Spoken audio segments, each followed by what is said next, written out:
Boa noite a todos.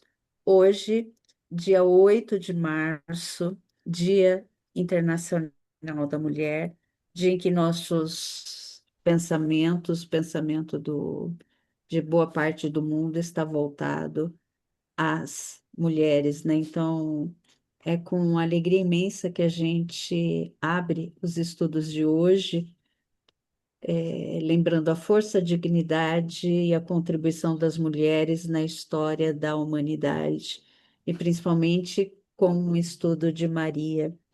Então, com alegria, eu convido a minha querida Mari, essa fortaleza de mulher que ela é, para fazer a nossa leitura de harmonização, e em seguida, outra fortaleza também a Solange para fazer a nossa prece.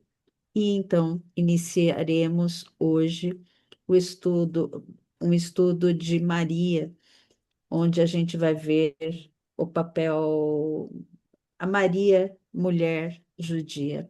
Gratidão a todos. Mari, por favor. Gratidão também. Como hoje a gente está comemorando o Dia da Mulher, nada mais especial do que trazer uma das mulheres mártires, que é Joana de Ângeles, para que a gente possa ler uma mensagem do livro Vida Feliz. E o que Joana nos oferece hoje como mensagem é o seguinte: sempre que possível, lauriza-te com a oração, faz espaços mentais e busca as fontes da vida, onde aurirás energia pura e paz. Todos os santos e místicos que alteram o rumo moral da humanidade para melhor no Oriente como no Ocidente, são unânimos em aconselhar a prece como recurso mais eficaz para preservar ou conquistar-se a harmonia íntima. Jesus não tinha convivência amiga com discípulos e povo. No entanto, reservava momentos para conversar com Deus através da oração, exaltando-se a excelência desses corpos seguintes. Sai, portanto, do turbilhão em que encontra mergulhado, segue o rumo do oásis da prece para te fazeres de banhares de paz.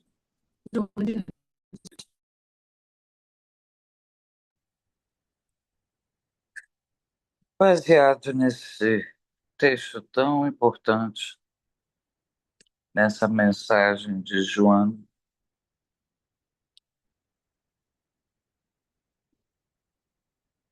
tantas vezes mártir, mártir várias vezes, e tantas mulheres mártires pelo mundo e no nosso Brasil. Pedimos, Jesus, força, fé, coragem e caridade, e que nosso amor como mulher transborde sempre para todos os que se aproximarem de nós, com o nosso coração aberto a todas as necessidades dos próximos. Pedimos à espiritualidade amiga a permissão para o início do estudo do NEP Alcione, exatamente com o texto Maria. O texto não, o estudo da personagem Maria de Nazaré, Mãe de Jesus. Abençoe-nos e conduza-nos com muita atenção e tranquilidade e profundidade. Graças a Deus.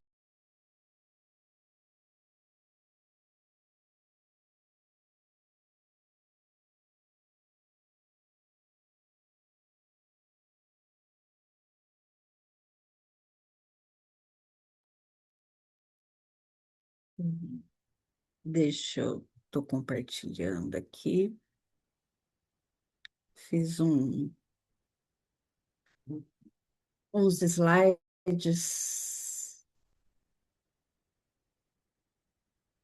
Vocês estão vendo? Nós estamos vendo uma figura miudinha. Estava em 10% a... eu vou ter que voltar. Eu devia ter feito os testes antes. Agora tá certo, né? Sim, Vocês estão vendo? sim.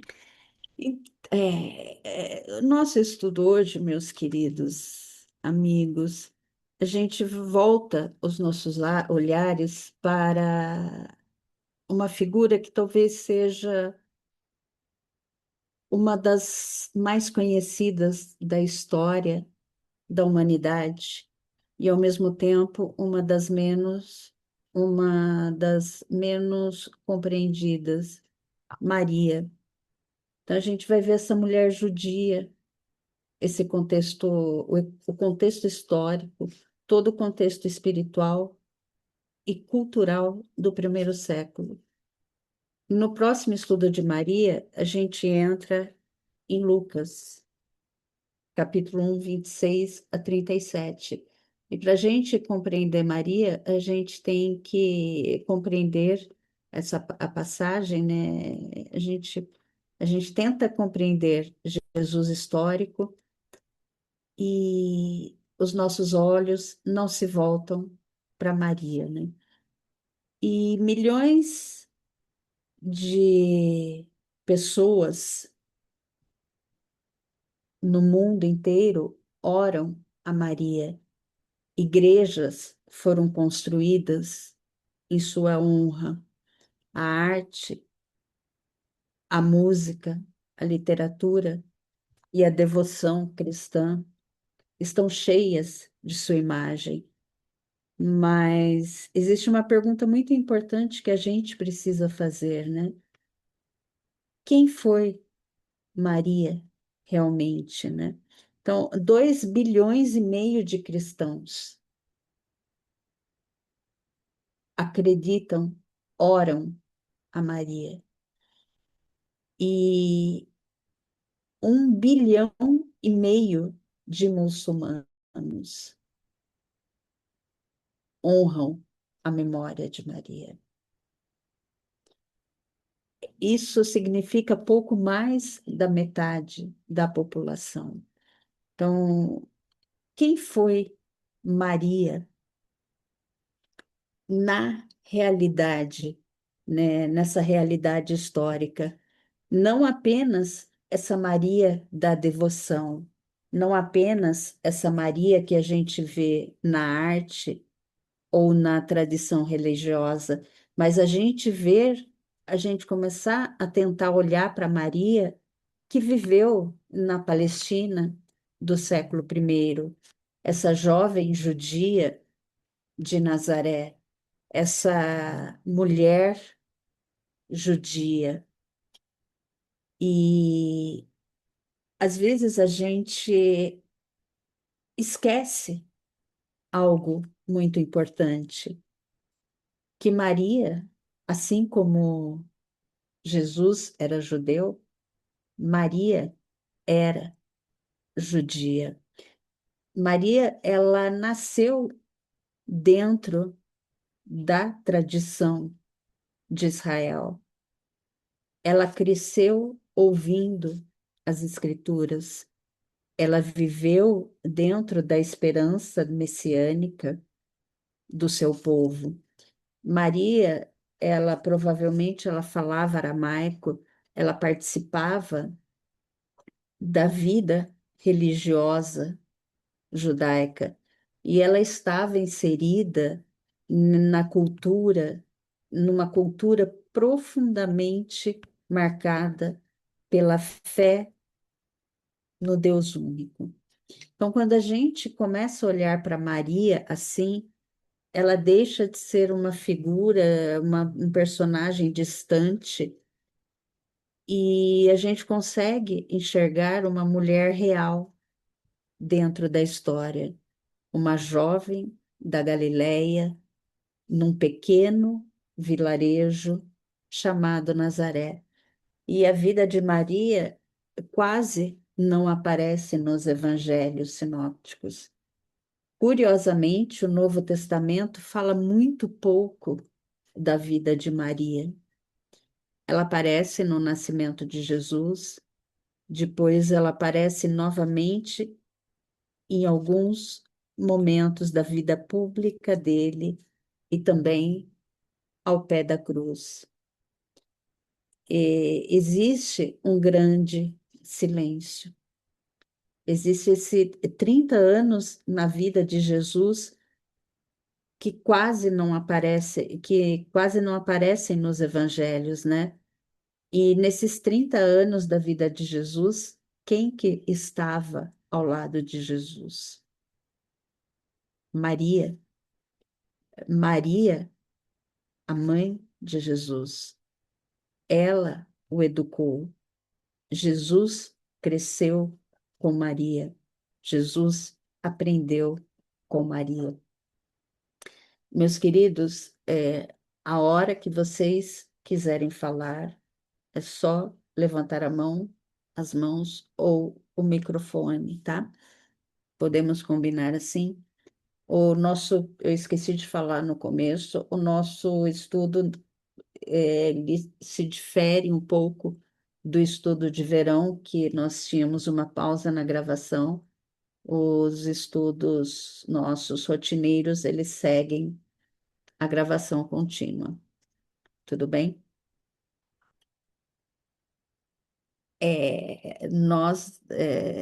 Qualquer dúvida, se a gente não souber, a gente traz no grupo ou no próximo estudo. E Maria,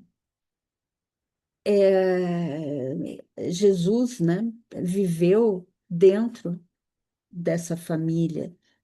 Jesus, e segundo fontes, e segundo o próprio Evangelho, algumas passagens do Evangelho, Jesus tinha outros irmãos. José teve outros filhos também. José era viúvo. Então, como muitas mães da história, Maria, ela viveu uma vida de trabalho. Maria viveu uma vida de cuidado e de responsabilidade familiar. Mas essa vida doméstica de Maria não existia isoladamente. As casas judaicas eram inseridas em algo maior. A comunidade, o clã, a aldeia. E então a gente passa a ver um segundo plano, né? A vida no mundo judaico era algo muito comunitário. As famílias, elas viviam cercadas entre parentes, vizinhos e membros do mesmo clã.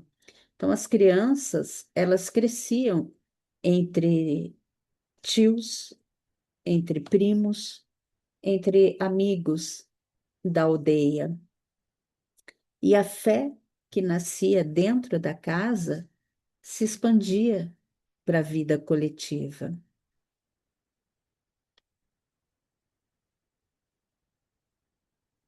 E a gente encontra um exemplo claro dessa responsabilidade, dessa comunhão em família, na passagem quando Jesus tinha 12 anos e quando ele foi perdido no templo. Maria e José caminharam um dia inteiro pensando que ele estava na caravana.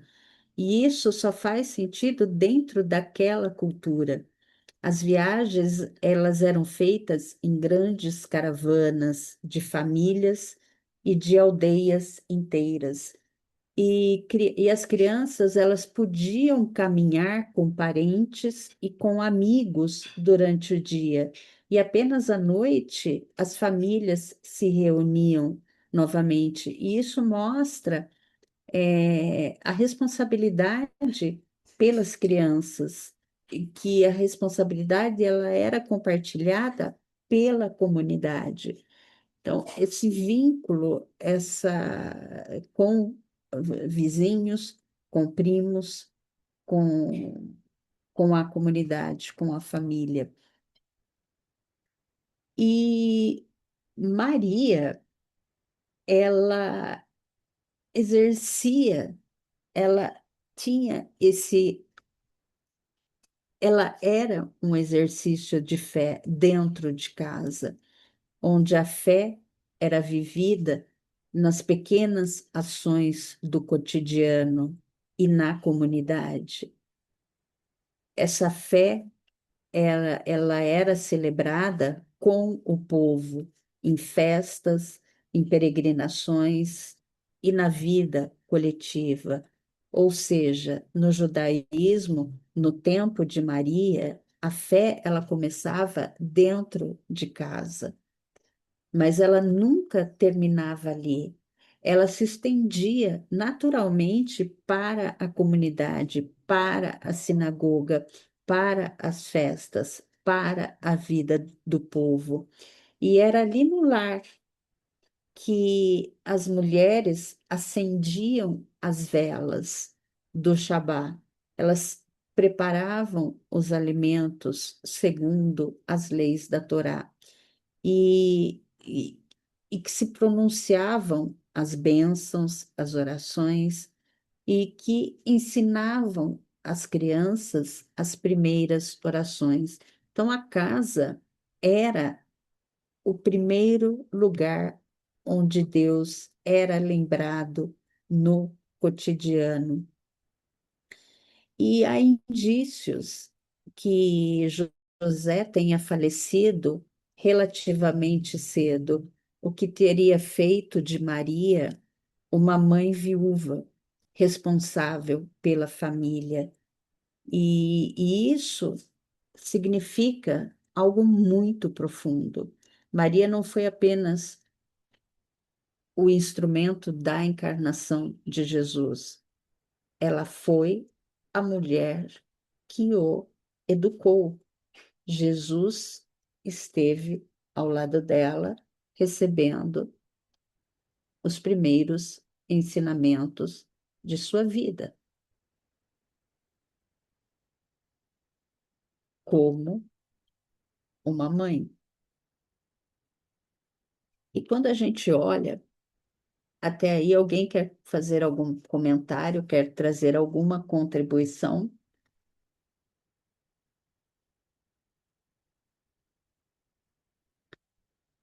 E quando a gente olha para Maria na história do Evangelho, é importante a gente também olhar para o lugar onde Maria viveu. Maria, ela não nasceu em Jerusalém, ela não cresceu no centro religioso de Israel. Maria, ela viveu em Nazaré, que era uma pequena aldeia da Galileia. E a Galileia, naquele tempo, era vista com um certo desprezo pelas elites religiosas de Jerusalém. Era uma região mais distante, marcada pela convivência com povos não judeus, e por isso era chamada de Galileia dos Gentios. Nazaré, em particular, era uma aldeia muito pequena.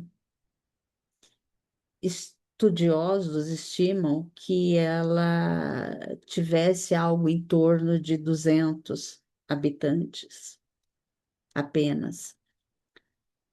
Era um lugar simples, rural, quase invisível dentro do vasto Império Romano. Tão insignificante que nem sequer ela é mencionada no Primeiro Testamento. E esse estigma, né, ele permanece, ele, inclusive no próprio Evangelho, quando Natanael, ele pergunta com certo ceticismo, né, pode porventura vir algo bom, alguma coisa boa de Nazaré? Então, essa pergunta, ela revela bem como aquela região era vista, um lugar sem prestígio, diante dos centros de poder, né? E é justamente ali, nesse lugar, que Deus inicia uma das histórias mais importantes da humanidade.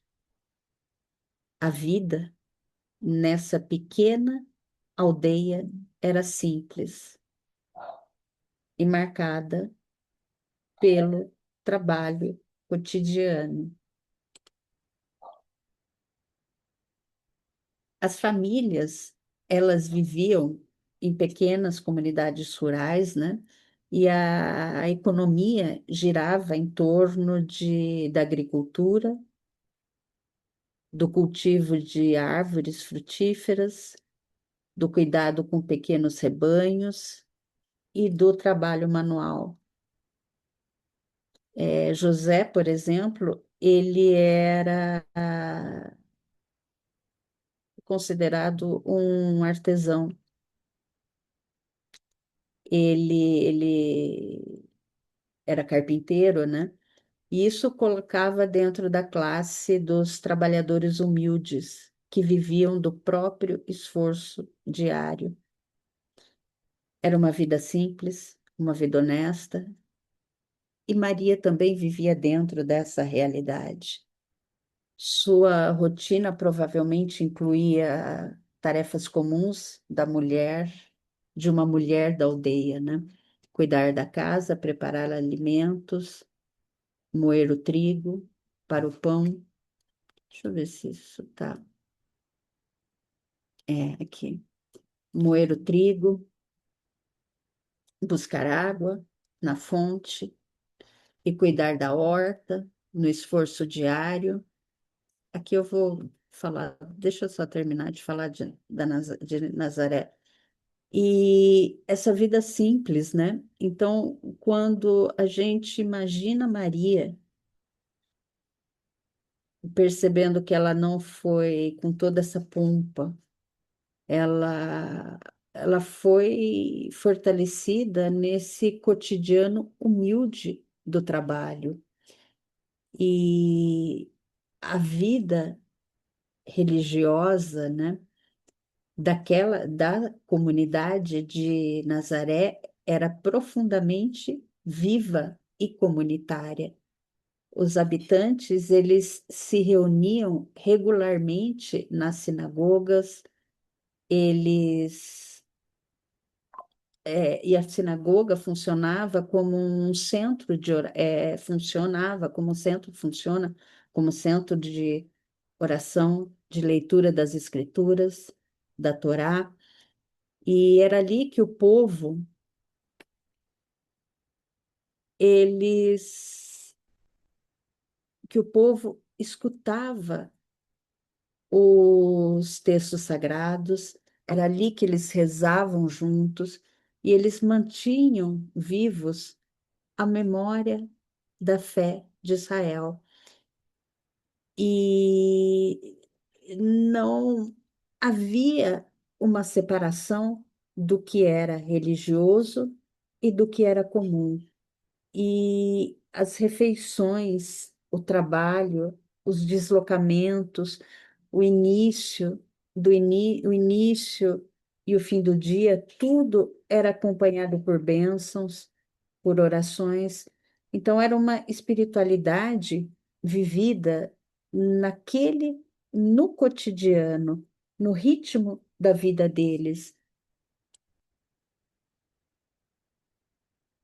A fé, né, ela estava presente no ritmo da vida.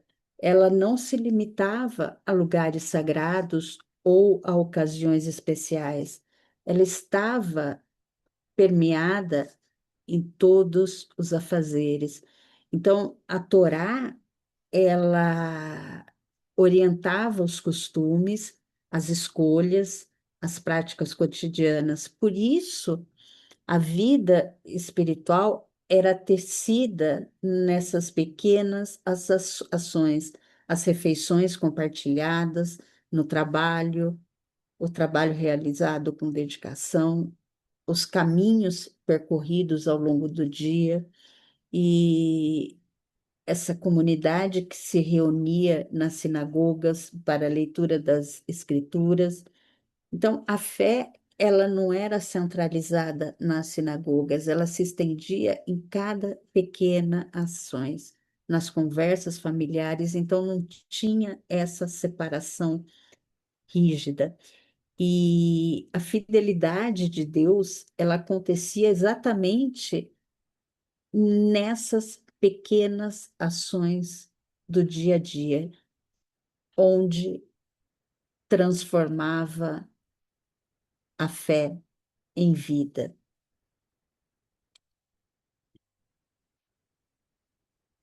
E Maria, né, nessa condição da mulher judia, Maria, ela viveu em um.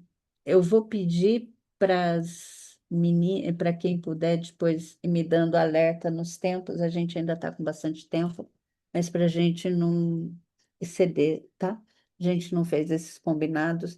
Então, Maria, ela viveu em um dos períodos mais tensos da história de Israel. Desde o ano 63 antes de Cristo, quando o general romano Pompeu o Grande, ele conquistou Jerusalém, a terra de Israel, ela passou sob o domínio do Império Romano. E na época em que Maria nasceu, o território era governado por Herodes o Grande. Era um rei aliado de Roma que governava com autoridade absoluta. Embora Herodes tenha realizado grandes construções, espera um pouquinho.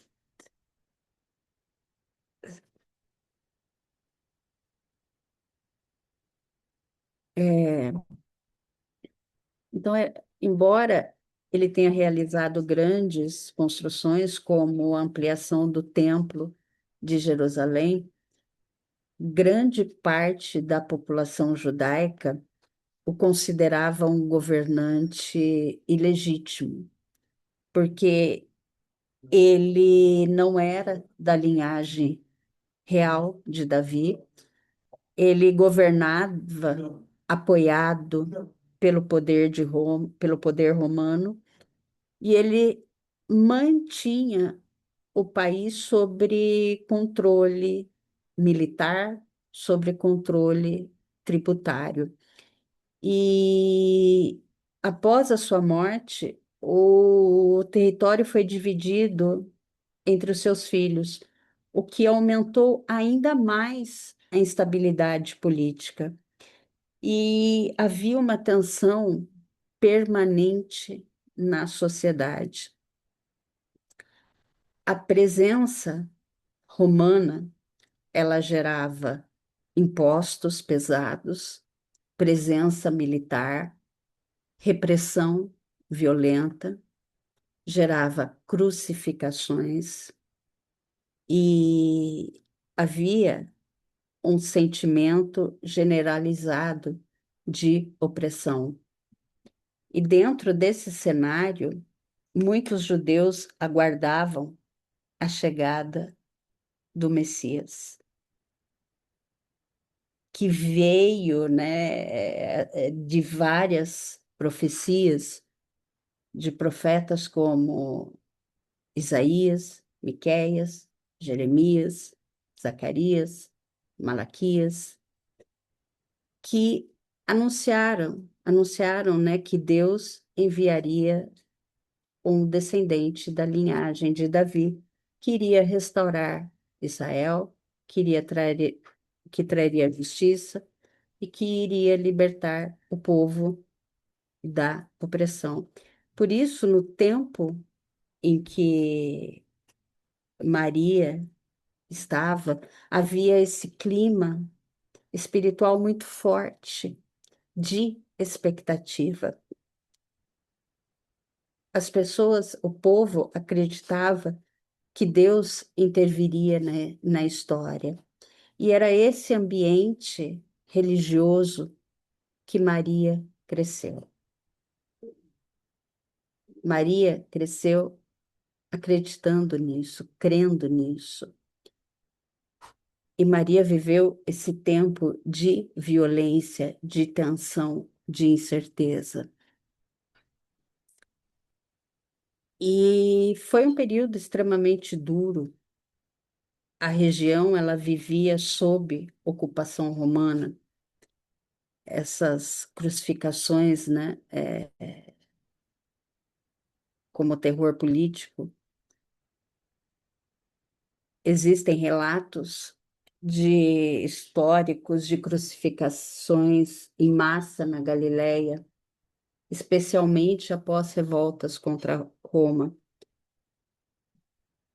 Então, isso significa que Maria, ela viveu em um ambiente marcado por violência, por medo, por injustiça social.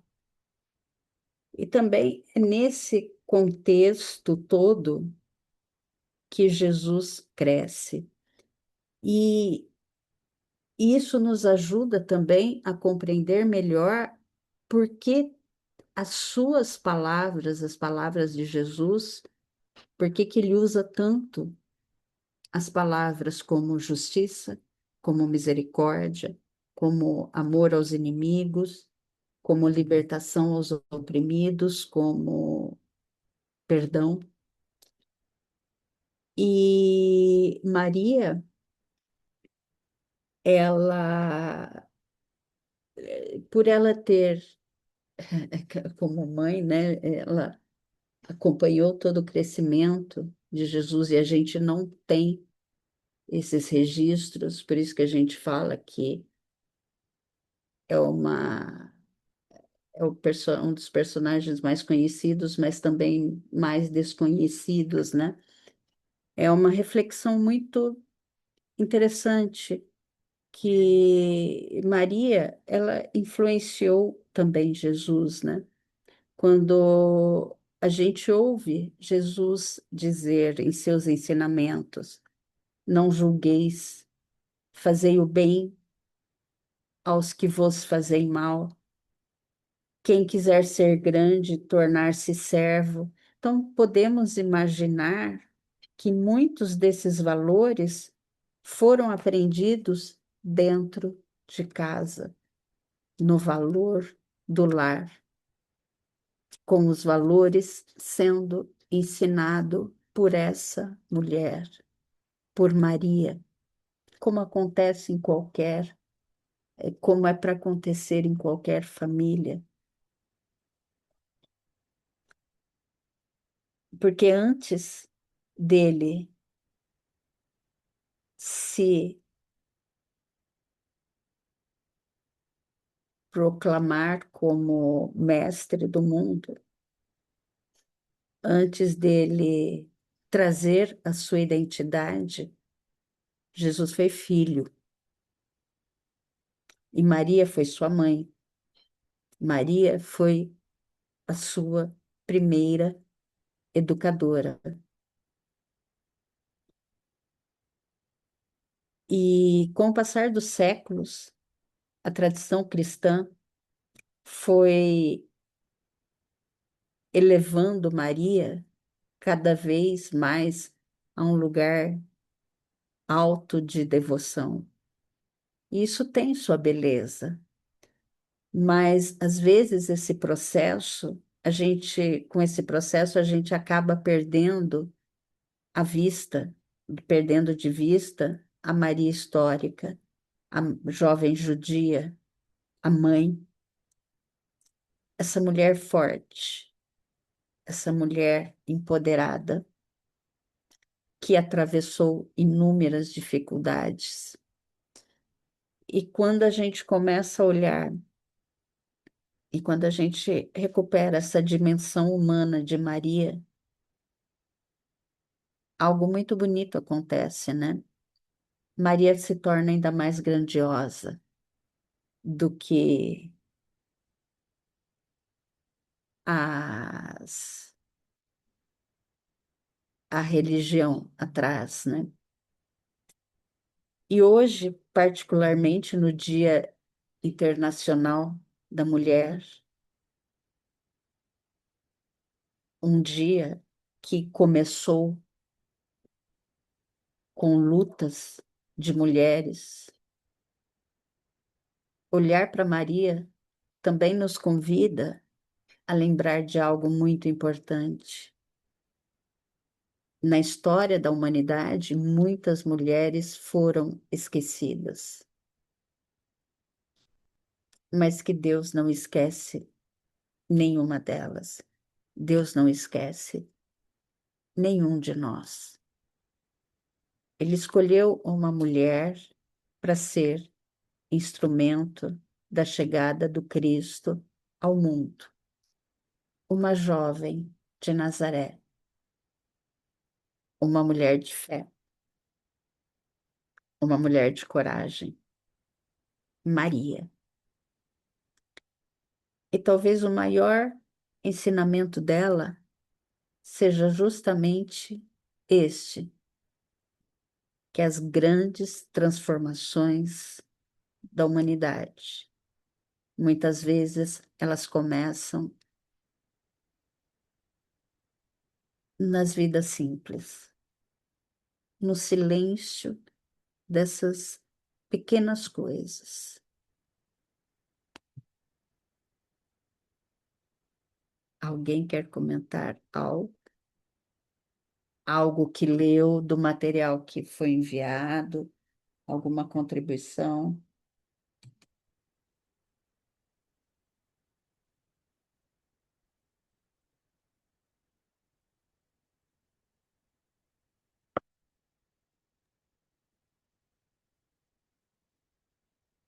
E Maria, ela viveu de acordo com também, segundo as tradições familiares e legais do judaísmo, né? Então a gente vai olhar agora um pouco para essa questão do vínculo dela com José, né? As tradições e a questão legal do judaísmo, né? Casamento judaico possuía duas etapas principais. A primeira etapa, que é o Kudushim, que é o noivado legal. O significado desse Kiddushin, a raiz da palavra hebraica, é Kadosh, que significa santificar ou separar para Deus. E isso abre uma explicação muito bonita para os estudos sobre Maria, né? O noivado judaico, ele chama-se Kiddushin. Eu não sei se a pronúncia é exatamente essa. O noivado, ele não é ele não é como o nosso noivado moderno. O noivado já era legalmente vinculante, já era um vínculo legal. Então, o Kiddushin, após esse noivado, o casal já era considerado legalmente casado. A mulher já era chamada de esposa. A fidelidade era obrigatória. Se o relacionamento fosse rompido, era necessário um divórcio formal. Por isso que nos evangelhos, Maria já é chamada de esposa de José, mesmo antes de viverem juntos. E na maioria dos casos, né, a gente vê a idade e a gente vê arranjos familiares, né? Então, na maioria dos casos, o noivado, ele eram arranjos familiares. E a jovem geralmente tinha entre 12 e 14 anos. Então, Maria, quando foi prometida a José, quando Maria, ela foi vinculada a José, quando ela teve o seu noivado legal, ela tinha entre 12 e 14 anos. E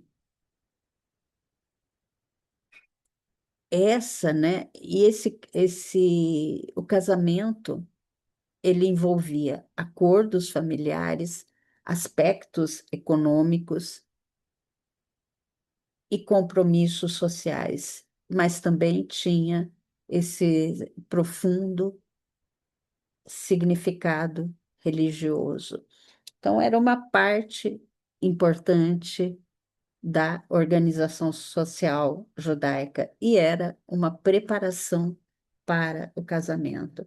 Isso a gente já está, para a gente começar a entender já o próximo estudo de Lucas, né, que a gente entra no, na Anunciação, né, no encontro dela com Gabriel, em Lucas 1, 26, 37, para a gente entender todo o contexto, né?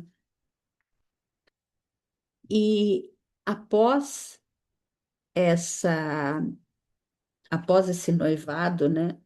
Esse noivado todo, vinha a segunda etapa do relacionamento, né? Que é o Nissuim, que é a união plena. Então, após o Kiddushin, havia um período de espera que podia durar aproximadamente um ano. Então, esse espaço entre um e outro, entre uma etapa e outra, poderia durar um ano. Então, durante esse tempo, a noiva permanecia na casa dos pais. Então, por isso, Maria permanecia na casa dos pais. O noivo, nesse tempo, ele preparava a casa onde o casal viveria. E quando tudo estivesse pronto, acontecia então a segunda etapa, que é o Nissuim. E era uma celebração muito festiva, em que o noivo busca a noiva e o leva para sua casa. Só então o casal passa a viver junto. E há responsabilidades legais e sociais envolvidas. Então, após esse Kiddushin, a mulher tinha direitos legais garantidos pelo contrato matrimonial. Então, havia um contrato, que é o Ketubá. E esse contrato estabelecia proteção econômica da esposa, responsabilidades do marido, garantia financeira em caso de separação. Então, o casamento era, portanto, né, ao mesmo tempo, ele era religioso, ele era social e ele era legal. E Maria, ela cresceu dentro desse mundo profundamente marcado pela fé de Israel, por essa cultura. E então, quando a gente começa a entender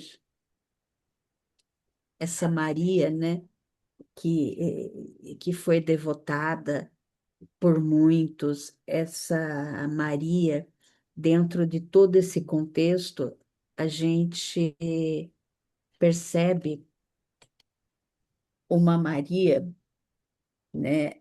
Uma força da Maria muito grande, né? Maria é fruto dessa história e é a jovem Miriam de Nazaré. O nome, então, a gente traz também essa potência do nome de Maria. Maria é fruto dessa história, né? Muitos falam, por que Miriam, né? Quem não esteve com a gente nos outros estudos, né? Pode falar, mas Miriam, Maria, né? Então, na cultura bíblica, o nome, ele não era apenas um título, um rótulo, desculpa. O nome, ele carrega memória, ele carrega identidade, ele carrega uma vocação espiritual. Por isso, quando a gente encontra o nome Miriam no contexto judaico, estamos diante de um nome antigo, carregado de tradição, carregado de significado. No primeiro, no Novo Testamento, desculpa, esse nome, ele, nas formas gregas, né, ele aparece como Mariam, Maria, mas a raiz é a mesma, é Miriam. E é a herança da primeira Miriam, a irmã de Moisés. Então, aqui a gente entra num campo bíblico histórico, né? A primeira Miriam, ela vem aparecer lá em Êxodo, no capítulo 15, e ela é chamada explicitamente de Miriam, a profetisa, e ela é a primeira mulher chamada de profetisa em Israel. Ela vem liderar mulheres após a travessia do Mar Morto e ela conduz um cântico de libertação. Ela pega um tamborim e canta: Cantai ao Senhor, porque triunfou gloriosamente. Ou seja, Miriam, ela celebra o primeiro êxodo, a libertação do Egito. E aí a gente vê um grande paralelo com Maria, né? E é um paralelo reconhecido teologicamente entre Maria e a primeira Miriam do Primeiro Testamento. Enquanto Miriam, ela canta a libertação do Egito, Maria canta a libertação do erro, né? Canta no Magnificat, né? É, que o Cristo vai vir para libertar o erro, libertar e trazer a salvação, trazer a libertação do erro. Então, enquanto Miriam lidera mulheres na travessia do Mar Morto, lidera mulheres no cântico, Maria também entoa o Magnificat, que a gente vai ver ainda nesse semestre. A gente vai ter o estudo do Magnificat, que é o canto de Maria. Então, Miriam canta, liderando as mulheres, Maria entoa o Magnificat. Miriam celebra o primeiro êxodo. Maria vem celebrar um novo êxodo. Então, esse é um paralelo que estudiosos traçam entre as duas. E o Magnificat de Lucas, que está em 1,46 a 1,55, é visto como um novo cântico de libertação. Então, Maria aparece como essa nova Miriam, que celebra uma libertação maior, que vem celebrar essa libertação. E há outros campos também, outros estudos que carregam o nome Maria, como Senhora, como serva, estrela do mar, mar amargo, pelas dores que Maria carrega. Então, este é o significado de Maria, Miriam de Nazaré.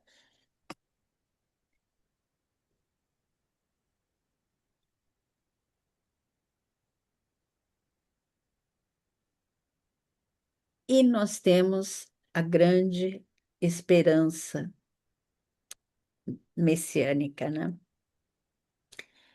Entre as últimas vozes proféticas de Israel e o nascimento de Jesus, por que que a esperança messiânica? Maria acreditava, Maria esperava por um Messias, por todo esse contexto em que Maria, essa mulher judia, estava envolvida, ela, ela acreditava na vinda do Messias. E eles estavam em essa espera, né? Essa crença estendeu-se devido a um longo período que muitos chamam de tempo de silêncio profético, que é o tempo dos 400 anos, né?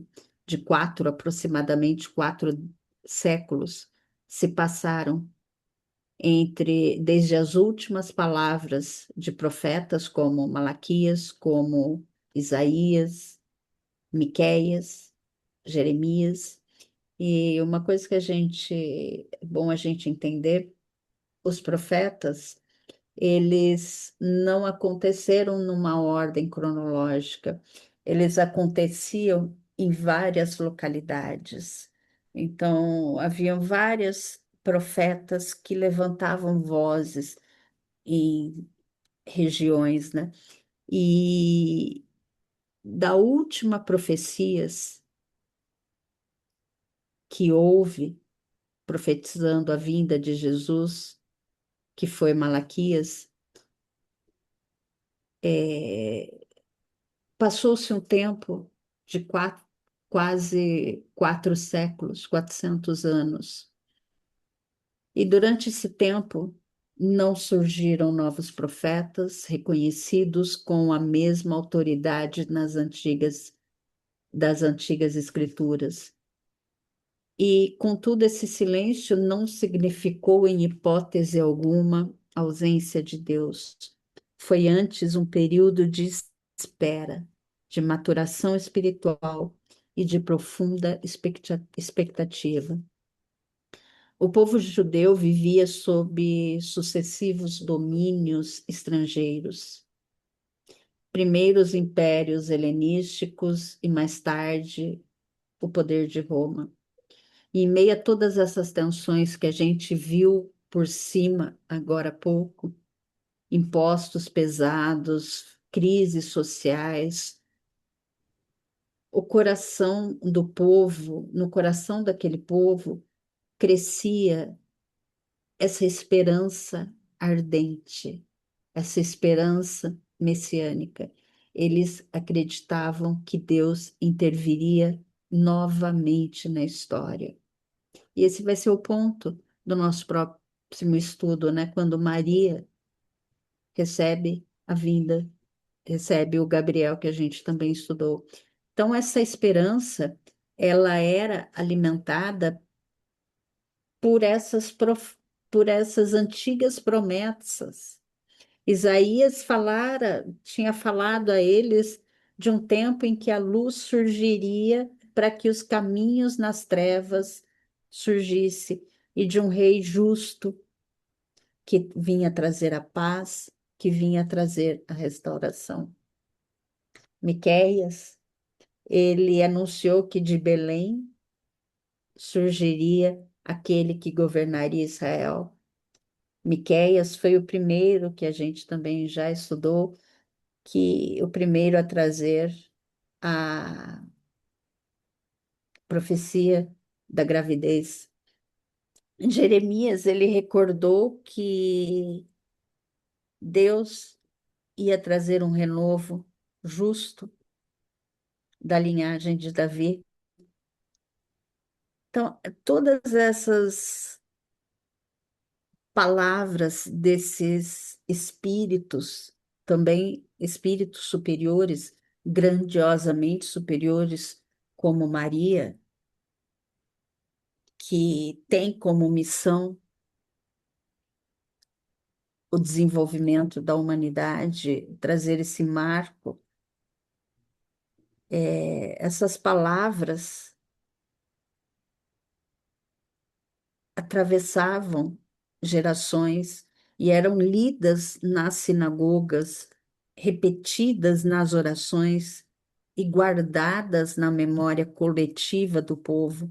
Então, mesmo assim, mesmo quando o céu se calou numa espera de 400 anos, a esperança não se apagou. A fé continuava sendo transmitida de pais para filhos, sustentada pela certeza de que a história não estava abandonada ao acaso e que Deus permanecia ali, conduzindo o destino do povo. E foi nesse clima de expectativa profunda que toda a humanidade chegou ao limiar desse novo tempo. Esse silêncio de séculos, dos séculos, não era um silêncio vazio. Era como uma pausa antes de uma grande revelação que chegou através de Maria.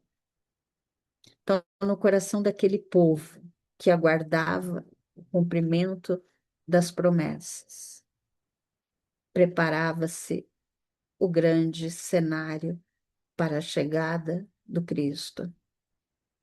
A resposta divina às esperanças mais profundas da história da humanidade. E assim a gente vai chegando ao final dessa reflexão, voltando o nosso olhar para o lugar onde tudo começa, o silêncio dessas vidas simples. Maria, ela surge na história não como uma figura de poder ou como uma figura de destaque, mas como uma jovem mulher de Nazaré, formada pela fé de seu povo. Em Maria floresce toda aquela herança espiritual de Israel, a confiança de Abraão, toda essa esperança anunciada pelos profetas, toda essa fidelidade silenciosa dessas gerações que aprenderam a esperar Deus. Então, Maria é como essa flor que desabrocha no momento exato da história espiritual de Israel, da nossa história também. Nada nela nasce do acaso. Deus, ele vem agir na história lentamente, preparando caminhos e formando corações ao longo do tempo. Opa, eu fui admitir a Fátima, eu voltei. Então, antes da grande revelação, existe sempre um período de silêncio. Antes das grandes transformações, há vidas simples sendo moldadas pela fé. Há vidas simples como as nossas. Mulheres, homens, espíritos imortais que somos, sendo moldada hoje pela fé. E talvez seja esse o grande ensinamento que Maria nos oferece, que as maiores mudanças da humanidade não começam em grandes palácios, nem em lugares grandes de poder,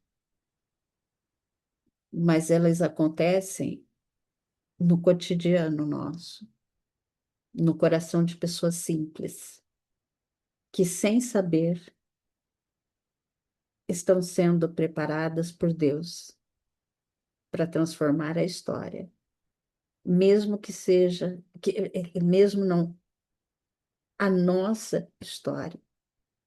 É a nossa história que está sendo transformada.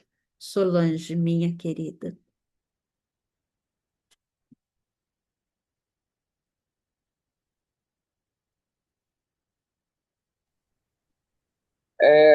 Silvia, uma coisa que eu estava lembrando é que, segundo as afirmações, existem muito mais dados de Maria no Corão, né, do que nos evangelhos sinóticos e até apócrifos. É, isso são coisas assim muito interessantes. E uma outra coisa que me chama muita atenção é que a primeira esposa de Maomé, Mohammed, era Miriam, que era também de grande sabedoria, né? E que trazia muitos ensinamentos e era médium também, profetisa, como ajudando a organização na época da crença no Deus único, junto com o Mohammed, as leis, né, do Corão, né?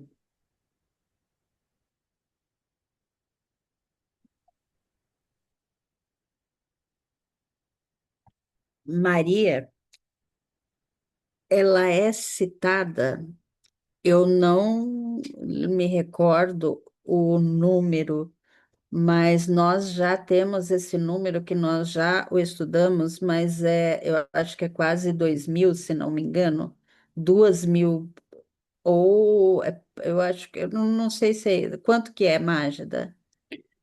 Eu acho que é 34 ou 37, Não mas é, vezes, mas a gente considera isso não é como, mais, Mágida? não é, eu estou No falando de, Alcorão? não, no Corão, deixa eu só pegar aqui direitinho que eu te passei, né? Só um minuto, bem. Espera só um pouquinho. Não, aí são as 19 suratas, são chamadas As suratas. Isso. suratas. As suratas, elas são todas dedicadas a Maria, Miriam. E ela é citada É. 35 vezes, 30, em 35 suratas. Nossa, então eu viajei na maionese, mas eu achei que, mas é coisa muito maior do que é Muito maior. citada É porque as no suratas são grandes. nossos. Sim, As sim, suratas são grandes. sim. A gente pode ver a representatividade dos muçulmanos, né? Da fé dos muçulmanos. É 1,5 bilhão E que dentro oram da a igreja, Maria. e dentro da igreja ortodoxa também Maria tem mais força, né? Cristã Dos ortodoxa, né? cristãos os ortodoxos, sim, É. sim. quando a gente fala em cristão, esses 2,5 bilhões, a gente lê os ortodoxos e os protestantes. Digamos assim, todas as religiões cristãs, né? Sim, todas as religiões cristãs. Só que algumas valorizando muito mais e outras É. valorizando menos, né? Nós temos um estudo quando nós começamos a estudar Maria, que a gente traça um paralelo com praticamente todas as linhas de religiões e, e como Maria é citada, como Maria é vista. Tem que puxá-la nos nossos estudos anteriores. E aí tem esses dados que a Mágida No YouTube, nos que você está trouxe. falando. Hã? No Tá no YouTube, YouTube, tá no YouTube, tá tá. no YouTube. Depois eu posso procurar e colocar, mas tá no YouTube. Quem mais quer trazer alguma contribuição? Ainda temos alguns minutos.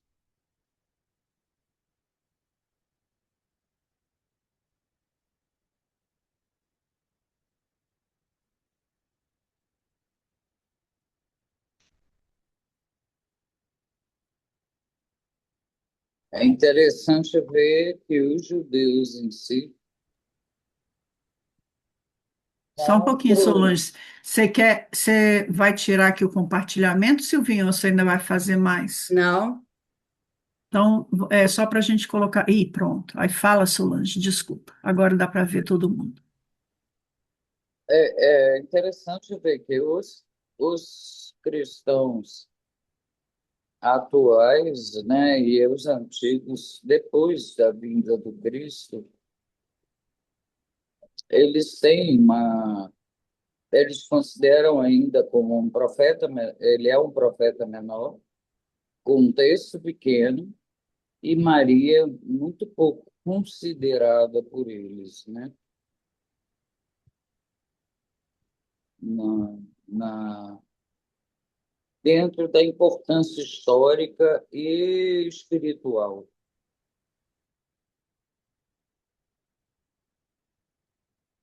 Enquanto traz essa lembrança nas religiões que se tornaram cristãs e nas religiões e no islamismo, né, digamos assim. A história do islamismo é uma história assim interessante, por quê? Porque Muhammad era para ser um grande missionário num momento muito importante da história, E, porque pode falar.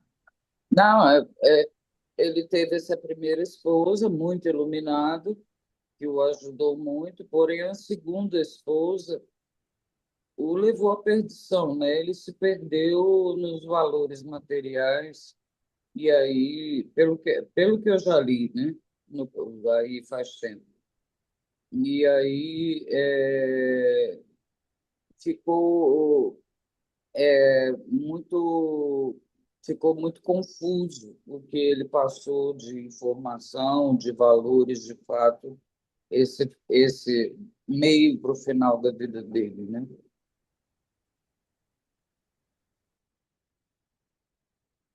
Ó, Maria, aqui é trecho de um livro chamado Maria Perdida. É Maria Perdida em português. Maria ou Mariam em árabe é a única mulher mencionada pelo nome no Alcorão e há uma sura substancial ou capítulo dedicada à sua história. O Alcorão lista Maria entre os profetas. Ela é tratada como uma mensageira e recebe mais atenção do que as cercas de meia dúzia de outras mulheres mencionadas, mas não nomeadas. Os muçulmanos acreditam que ela é a mãe virgem de Jesus, que guardou sua pureza, quando Deus soprou nela algo de seu espírito, gerando sua gravidez.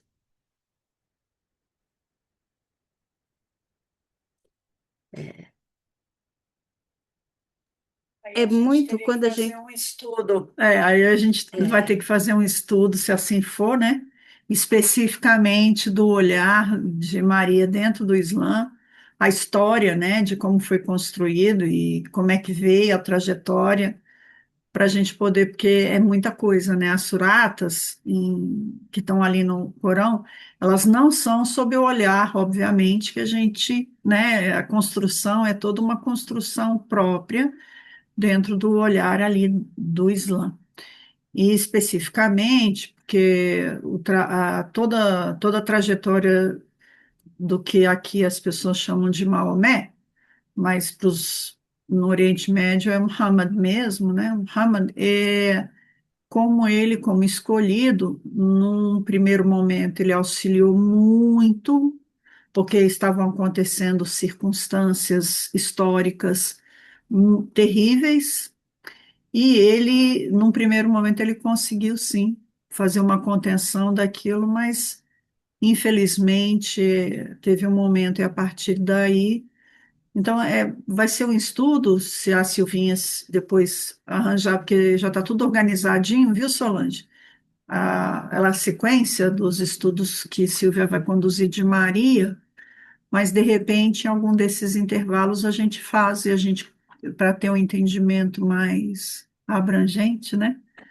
Dela dentro, e as suratas são coisas do, mais, são lindas, dela, né? deve ser lindo, sim. A gente pode estudar, sim. Ó, tem um dado também. Botei na parede, Silvia, arrumei mais serviço para você.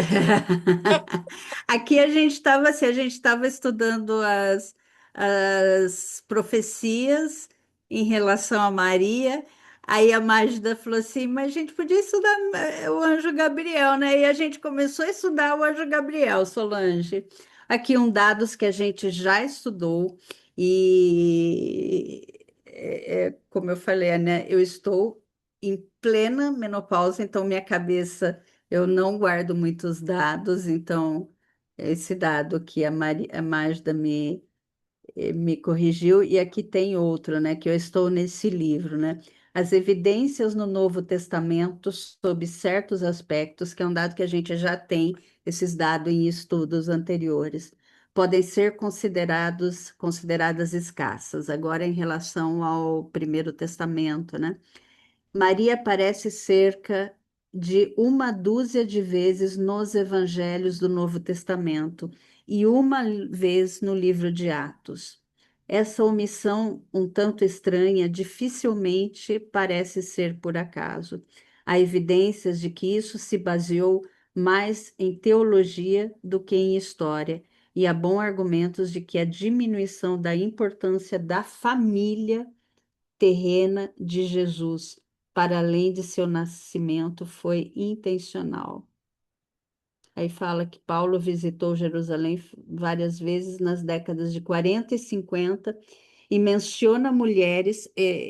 Vocês, eu não sei se alguém teve a oportunidade de ler o, no material que eu enviei durante a Ah, semana não. sobre as mulheres nas cartas de Paulo, que eu fiz um levantamento sobre as mulheres, né? E aqui ele também fala, ó, Paulo, ele menciona mulheres frequentemente pelo nome em suas cartas, mas nunca mencionou Maria. E, de fato, sua observação de que Jesus nasceu de uma mulher em Gálatas 4, capítulo 4, versículo 4, parece particularmente curiosa, pois no mesmo que está em inglês. Encontrou Tiago, irmão do Senhor, e que permaneceu com Pedro como hóspede. Ele fala, né, de que é, ele nasceu de uma mulher, mas não fala em Maria. Então, por que que esses foram escondendo Maria, né? Por que que tem tão poucos escritos, tão poucos, por que que é tudo tão escasso e há esse esse endeusamento tão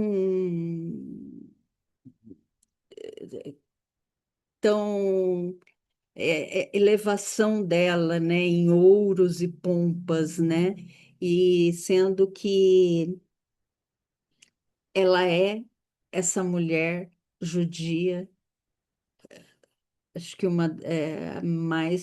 acho que a mulher mais poderosa que já houve, né, e que esteve ao lado de Jesus durante toda a sua infância, toda a sua adolescência, e que em momentos difíceis de tensão, de medo, e foi a fortaleza, e provavelmente os estudos trazem que ela foi viúva cedo também.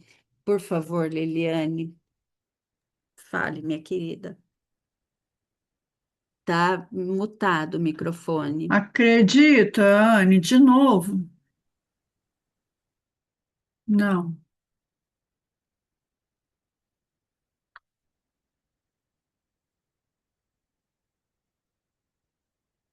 tá, tá, tá.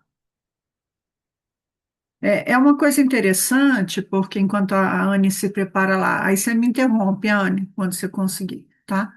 É uma coisa interessante, porque é contraditório isso, porque historicamente, certamente na história do cristianismo, né, as instituições religiosas elas foram colocando Maria dentro de uma perspectiva muito diferente do que o significado de Virgem Maria, né?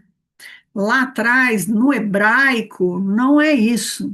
Imaculada é de uma outra forma. Mas, por circunstâncias, isso foi colocando ela como. Imaculada era um espírito Aí, muito puro, né? aí o que acontece? Por outro lado, quando Paulo.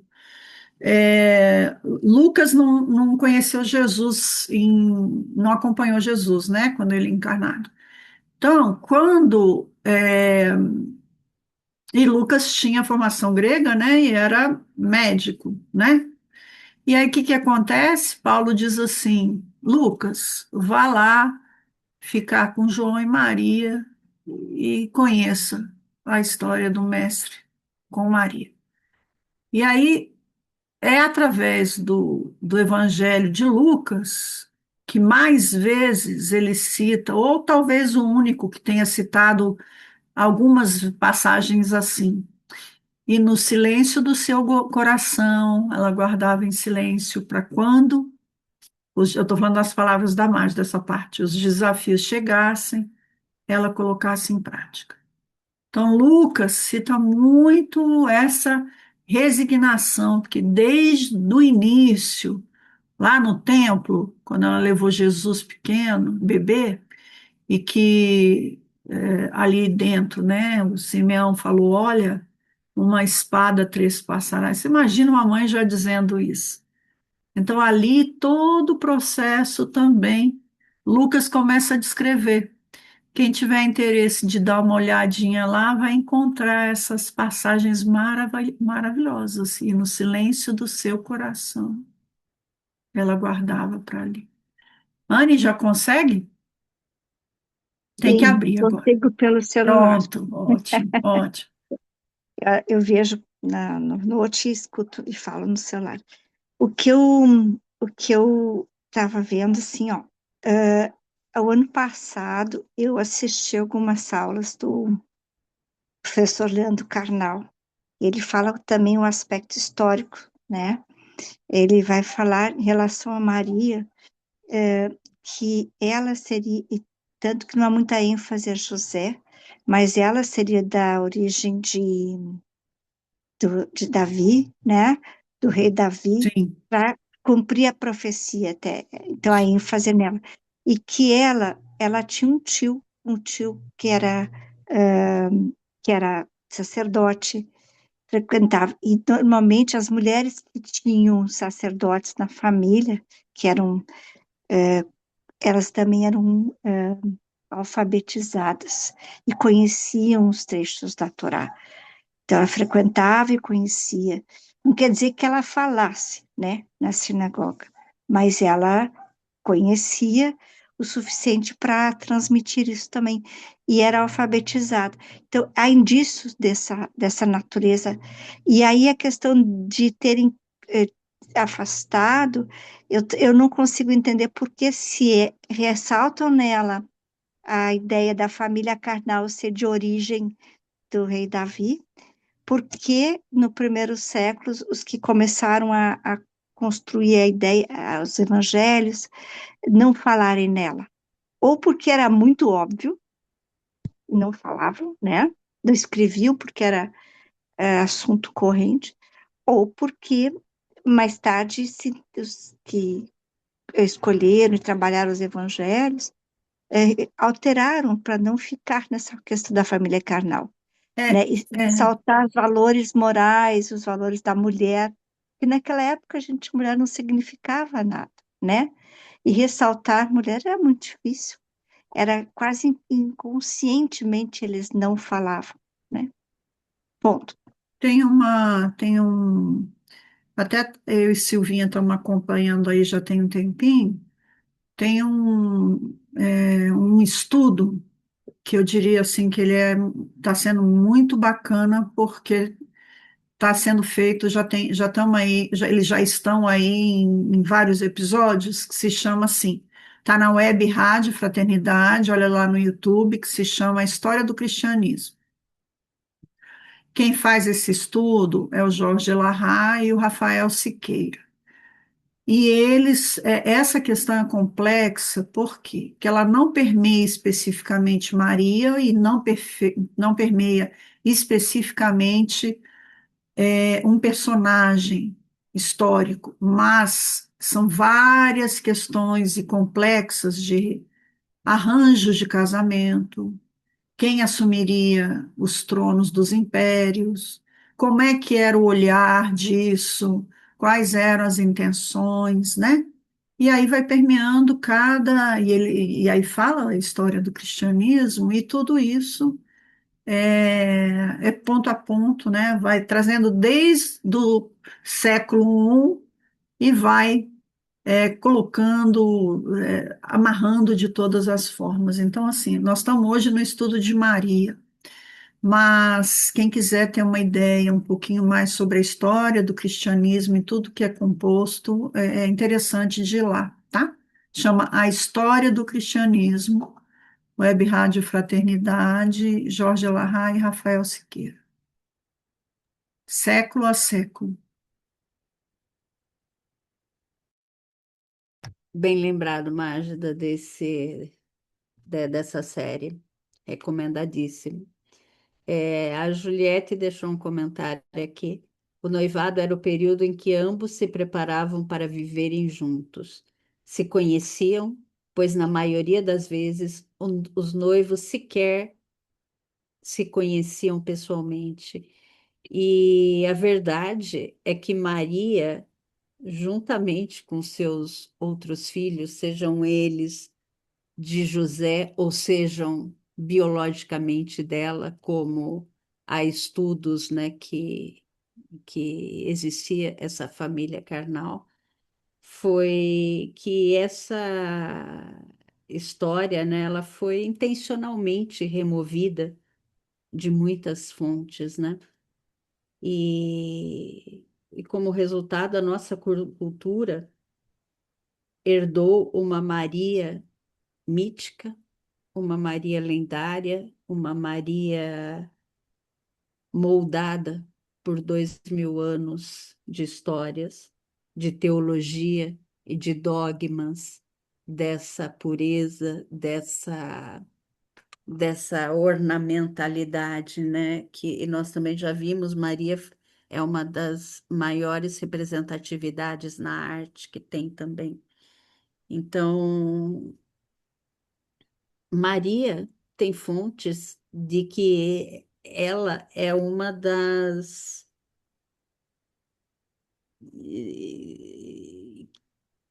fundadoras desse esquecidas desse cristianismo primitivo. Vocês acham que ela não estaria ali? Então, Maria, ela teve a sua voz calada, então ela foi, a gente não tem como a Outra gente, contradição, né, de que ela não acompanharia Cristo, que ao desencarnar, ela vai, antes, né, ela pede para ir ao circo, para poder estar ali com os cristãos.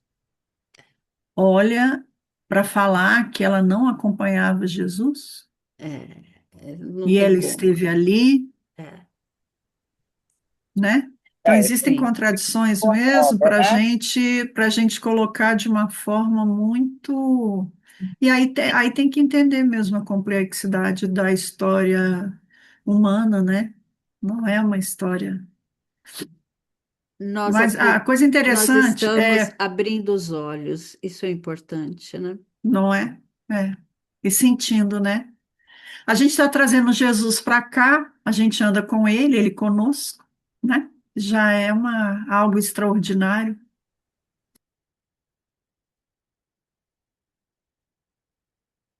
Silvinha, alguém ficou para fazer a prece, que já deu nosso tempo aqui? Acho que não. Alguém quer fazer? Queridos, porque tem o Deus de Edith aqui, né? Queridos, alguém se prontifica a fazer a prece final, Pode ser uma por favor? leitura, uma música que alguém queira cantar, Ia ser bom, né? uma poesia. Então eu faço. Então, meus queridos amigos, meus queridos irmãos,